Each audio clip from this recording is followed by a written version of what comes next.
சிஐடியான கபிலன் ஆனால் வச்சுக்கிட்டது ரொம்ப சொந்த செலவில் சூனியம். கபிலனுக்கு வந்து சிவாவும் அயலியும் போலீஸாக இருப்பாங்கன்னு சந்தேகம் இருந்துக்கிட்டே இருக்குது. இன்றைக்கி எப்படியாவது கண்டுபிடிச்சி ஆகணும்னு சொல்லிட்டு அவங்க ஆளுங்களுக்கு ஃபோன் பண்ணுறாரு. ஒரு 10 பேர் இன்றைக்கி நைட் எங்கள் வீட்டுக்கு வரணும் அப்படின்னு சொல்லிட்டு அடியாட்களை எல்லாம் வர வச்சிடறாரு. ஏதோ எதுவுமே தெரியாத நல்லவர் மாதிரி இவரை நிற்க அவங்க அடியாட்கள் எல்லாரையும் மிரட்டுறாங்க. சிவா சொல்கிறாரு, இவனுங்கெல்லாம் யாருன்னே தெரியலையே அப்படின்னு. உடனே அயலி சொல்கிறாங்க, கபிலன் வேறு வீடு முழுக்க சிசிடிவி கேமரா ஃபிட் பண்ணி வச்சுருக்கான், கொஞ்சம் ஜாக்கிரதையாக தான் இவனுங்களெல்லாம் ஹேண்டில் பண்ணணும் அப்படின்னு. உடனே சிவா சொல்கிறார், அப்படி பேசாமல் நானே பார்த்துக்கிறேன் அப்படின்னு சொல்லிட்டு அவங்க அப்பாலேருந்து எல்லாரையும் இவ தான் சேஃப்கார்ட் பண்ணி அடிச்சிட்ருக்காரு. அயலி ஏதோ பயந்து போன மாதிரி அப்படி இந்திராணி பின்னாடி நிற்கிறாங்க. ஐயோ இப்போ ஹைலைட்டு நம்ம ஹீரோயின் செல்வநாயகி தான்.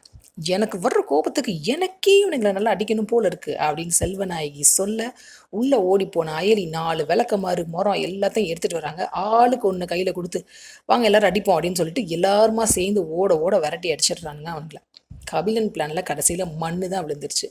இப்போ கபிலனுக்கு ஒன்றுமே புரியல. இருந்தாலும் இன்றைக்கி செல்வநாயகியோட ரியாக்ஷன் செம்ம. உங்களுக்கு வேறு ஏதாவது சீரியல் ரிவ்யூ பண்ணணும்னா கமெண்ட் பண்ணுங்கள். இன்னும் சீரியல் அப்டேட்ஸ்க்கு எங்கள் சேனலை சப்ஸ்கிரைப் பண்ணுங்கள். மீண்டும் அடுத்த அப்டேட்டில் சந்திப்போம்.